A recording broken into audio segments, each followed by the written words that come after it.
Hello guys! For today's video ay magluluto tayo ng biryani. At heto pala ang manok. Naka-marinate na siya. So ready na siya for prito. Nakapag-start na din pala ako magprito dyan ng manok. At heto naman ang mga ingredients. Ayan din yung basmati rice. Dito ay binabad ko na yung basmati rice. Kasi need po niyang ibabad bago lutuin. So, dito nga ay continuous pa din ako sa pagpiprito ng manok kasi madami-dami din yan. Alam niyo ba guys, first time kong magluto ng pangmaramihan. Kasi, ang madalas ko lang naman talagang lutuin ay pagkain namin. At ang chicken biryani ay nakasanayan namin pagkain sa Dubai. So, namimiss namin kahit papano. Kaya minsan, talagang nagluluto kami. Kung pwede nga lang madalas lutuin. Kaya lang, ang mahal niya. Masakit sa bulsa. Tapos, ang hirap pang bilhin ng mga ingredients kasi hindi mo siya mabibili lahat sa grocery store or sa palengke. Hindi lahat ay nandun. So, buti na lang, pwede nang mabili sa online. Tapos, ang hirap pa din hanapin ng plain yogurt dito sa Pinas. Ilang beses ko na sinubukang maghanap. Ang hirap niyang hanapin.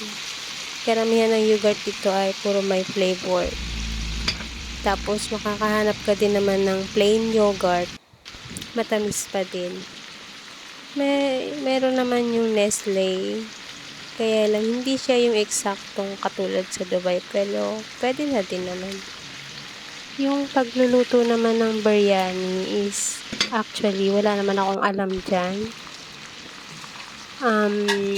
Meron akong dating nag-aalaga sa anak ko. Tinuruan niya ako noon magluto. So, natuto ako. Ngayon, madali lang naman panoorin sa YouTube. Pag hindi mo alam, papanoorin mo lang, 'di ba? Gagayahin mo lang. Pwede na, 'di ba? So, dito pala ay nagpakulo na ako ng tubig na paglulutuan ng basmati rice. Nilagyan ko na din yan ng mga ingredients para may lasa na yung bigas. At yan naman ay magpiprito na ako ng sibuyas. Maraming sibuyas. At naghiwa pa ako dyan ng isa pa kasi feeling ko kulang pa yung sibuyas ko.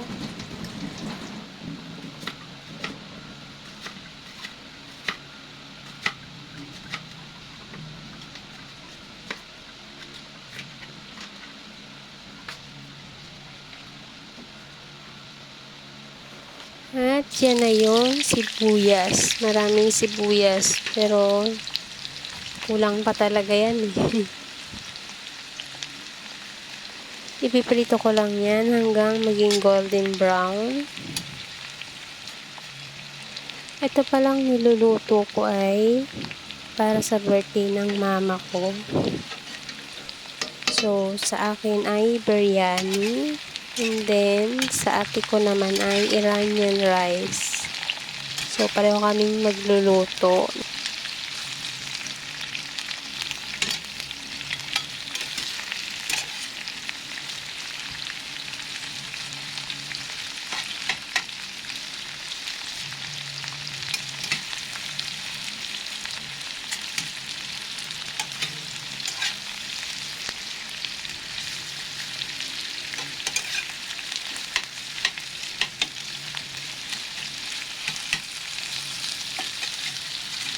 Ang tagal naman maluto ng sibuyas na to.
So, heto, naluto na din ang sibuyas. At itatabi ko muna yan para maggisa naman ng mga ingredients niya.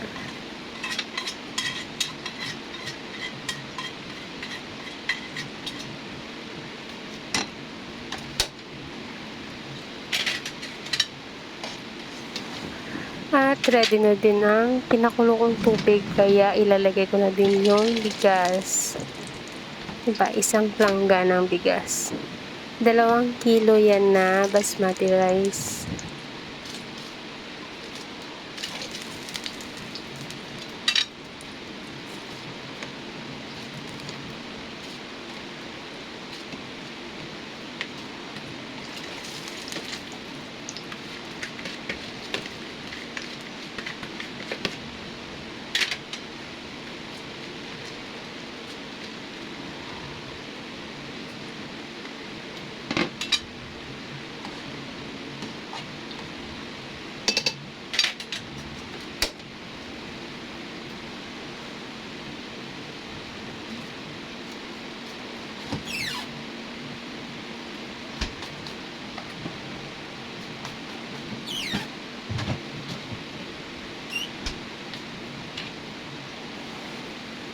Nag-umpisa tayo mag-isa ng sibuyas.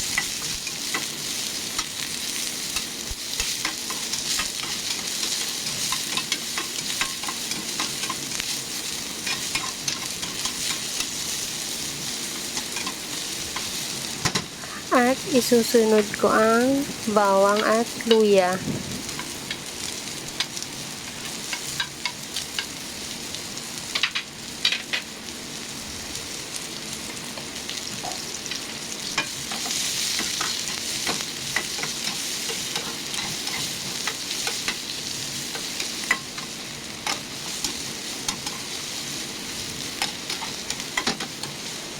At isunod ang kamatis.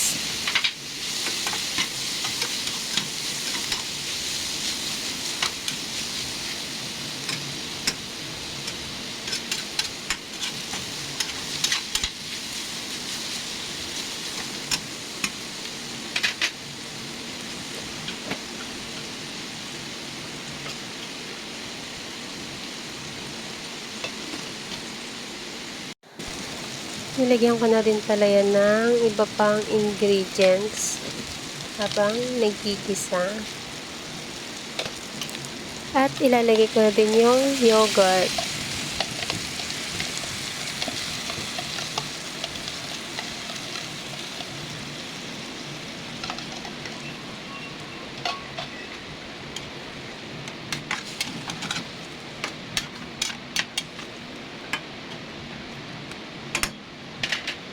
So, lalagyan ko din siya ng biryani powder.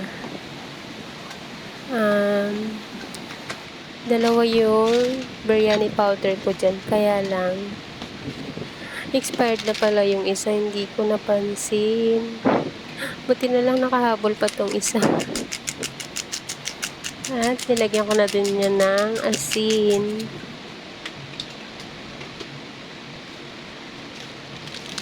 Yung mga nilalagay kong ingredients ay puro lang yan tansya.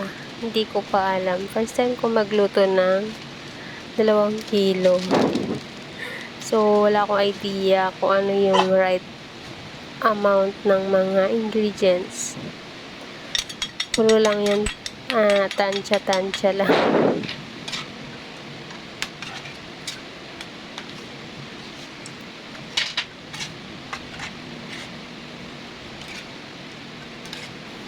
Yung sauce na yan ay yan yung magpapalasa sa kanin mamaya pag hinalo ko na.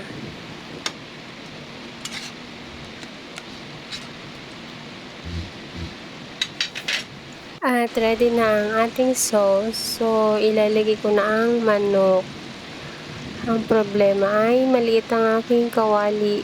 Ang hirap.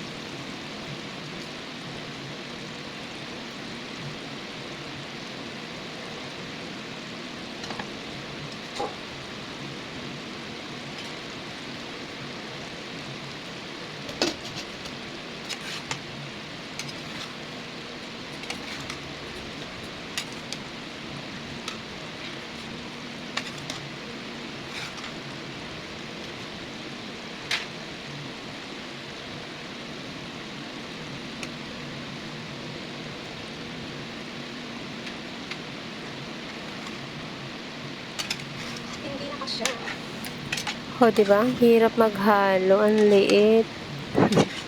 Wala kasi akong malaking kawali. At hindi ko din naisip na bumili ng malaking kawali or lutuan. Kasi, inisip ko, hindi ko naman kailangan eh. Hindi naman ako nagluluto ng maramihan eh. So, ngayon ko lang na-realize, kahit papano, kailangan din pala noon.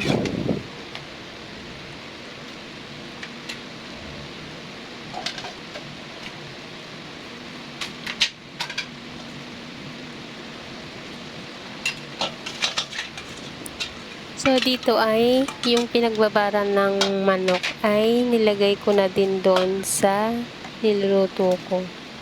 Kasi sayang din yun. Marami din yung ingredients.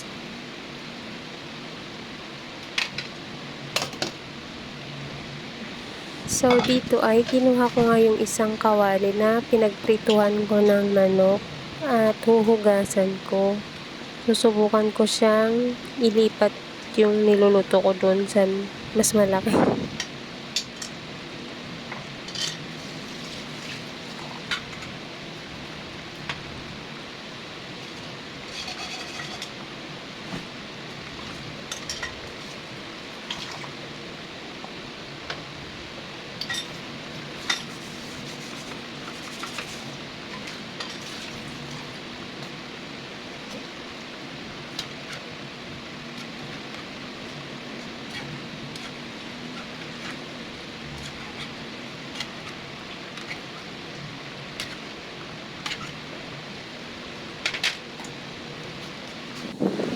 At ito pala ang ating rice. Ready na siya.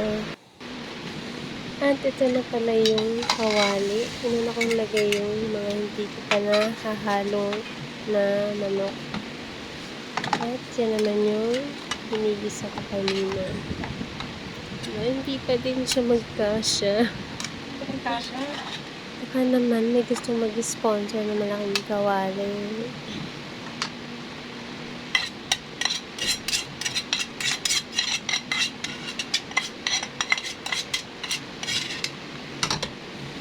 Yan, sige, haluin mo. Haluin mo. Kung mahalo mo. Ang hirap maghalo.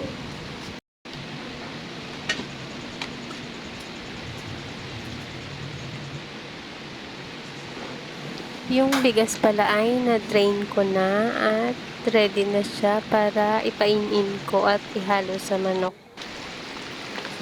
Ayan, at ilagay ko na yung unang pinadrain kong bigas.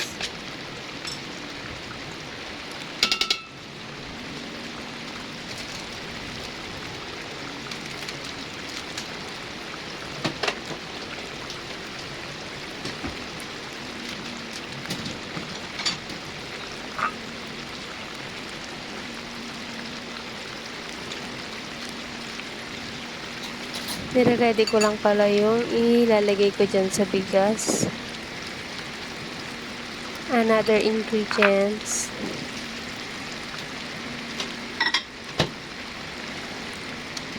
Ayan na naman. Trying hard maghalo, di ba?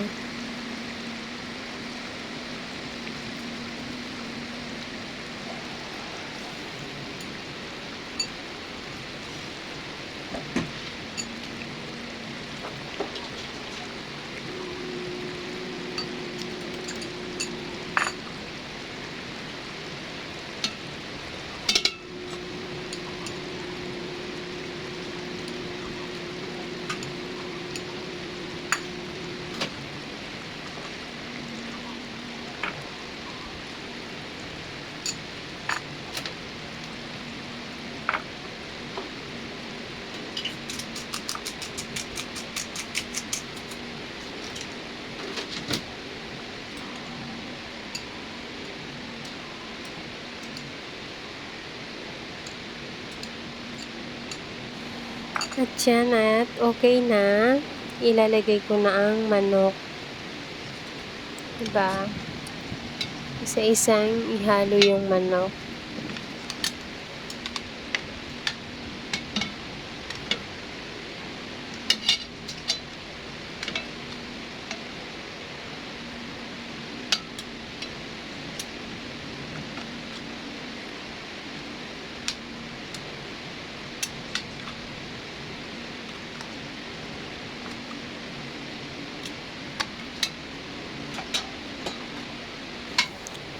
Yan, at nilagyan ko na din niya ng coriander. And then, another set of rice. Same lang din po yung gagawin. Ilalagay yung rice, ingredients, and then manok.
So, yan. At natapos na.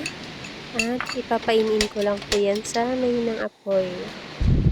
At dito nga ay natapos na yung pag-in niya. So, isasalin ko na siya sa lalagyan. Yan po siya ilalagay. At dadalhin dun sa bahay ng mama ko.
No. Nakabang pa ako.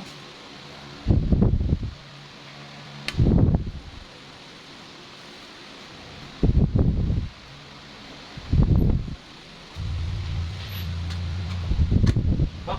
Dito. Titig. Oh, dyan. Dito. Ayan, balikan siya.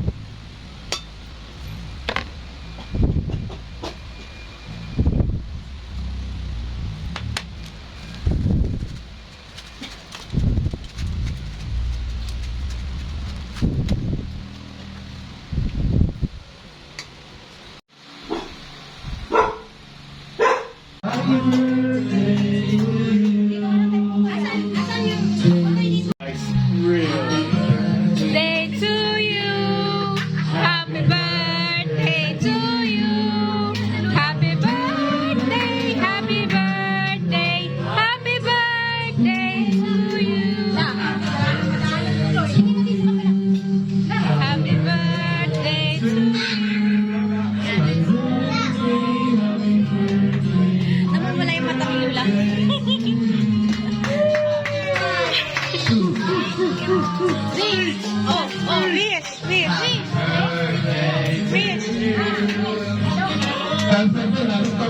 na ako, nandito kayo lahat.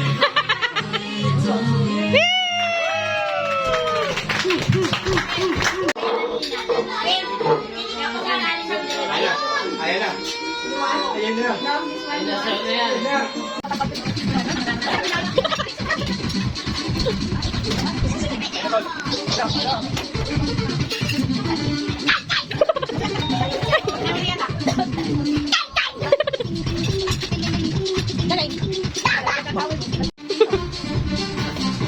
Diba mo? Diba mo?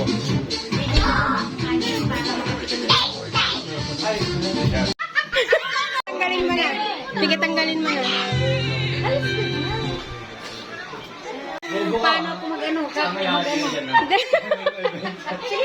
na. Tanggalin mo muna to. Wait lang. Tanggalin mo yan. Tanggalin mo to. Oh my God! Ang laman yan. Oh, dali, bunutin mo na. Dali. Oh, bunutin mo. How many cameras we need here? Sampo.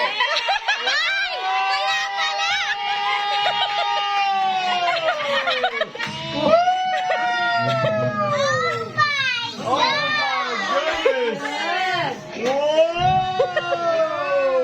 Whoa! Hanggang 1,000 yan. Where's the money? There's the money!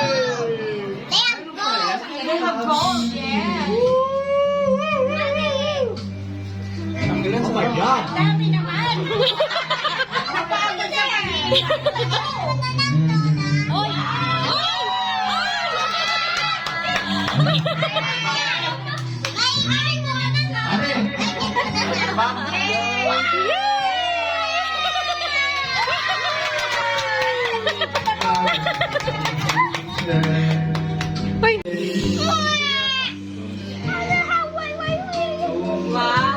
Wow! Oh, you eat it? Wow! Ano ito? Ano ito tanggalin natin? These are fake. That's fake. Look,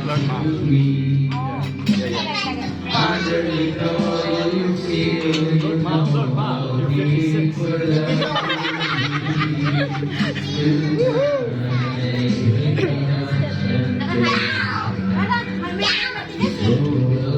Baka stick yan. Kahit malaki yan. Hindi. Oo, yata, te. Ito, nakakain na. Yeah. Baka yan yung box ng ano. Yung box ng pera yan. Ako, may mga magantay dito.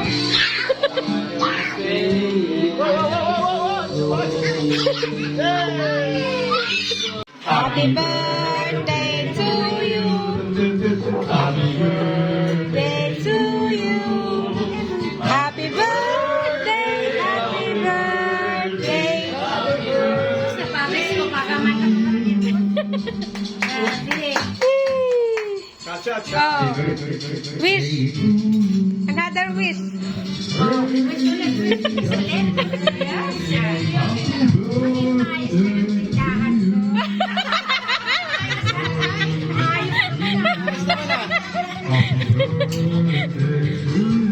Huwag mo nang sabihin. Sige lang. Kasi ano, hindi pa nakasunuan. Ayan na, sige na. Oh, wala na. Yay!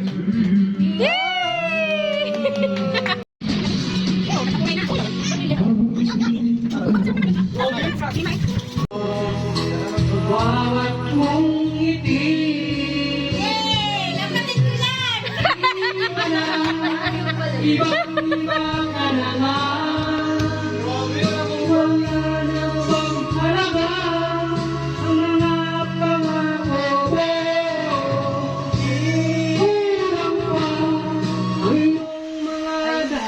Ayun lang. Hindi ka na na-speaker yung magandaan ng boses.